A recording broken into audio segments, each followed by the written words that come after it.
భగవంతుడు మన కుటుంబాన్ని చల్లగా చూస్తే చాలనుకుంటాం. మన కోరికల కోసం పూజలు వ్రతాలు చేస్తాం. కానీ లోక కళ్యాణం కోసం 3 దశాబ్దాలుగా ఓ స్త్రీమూర్తి తపిస్తోంది.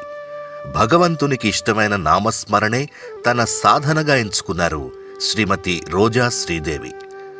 నామ సప్తాహాలు, సామూహిక పారాయణాలే జీవుణ్ణి తరింపజేస్తాయన్న సత్యాన్ని ఎరిగి నిరంతరాయంగా ఆధ్యాత్మిక కార్యక్రమాల్ని కొనసాగిస్తున్నారు.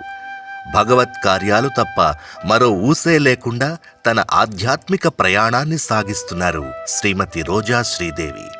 హైదరాబాద్ పరిసర ప్రాంతాల్లో ఎక్కడ ఏ ఆధ్యాత్మిక కార్యక్రమం జరిగినా అక్కడ శ్రీదేవి బృందం దర్శనమిస్తుంది.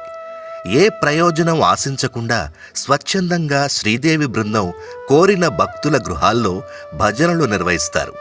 కరోనా సమయంలో లోకం సురక్షితంగా ఉండాలని, కరోనా బారిన పడ్డవారు కోలుకోవాలని 10 కోట్ల సాయినామ జపాన్ని చేయించారు. శ్రీ సాయిబాబాపై తనకున్న ప్రేమతో నిరాటంకంగా సాయినామ సప్తాహాలు అంటే 49 రోజులు రాత్రింబవళ్ళు నామజపం చేయించారు. సాయిబాబాతో పాటు తనకెంతో ఇష్టమైన దైవం శ్రీ లలితాదేవి అమ్మ మీద ఉన్న ప్రేమతో 108 రోజుల్లో 1 కోటి లలితా సహస్రనామాన్ని చేయించారు. 2 తెలుగు రాష్ట్రాల్లోని భక్తులను సమన్వయపరుచుకుని 1 కోటి విష్ణు సహస్రనామాన్ని పూర్తి చేశారు.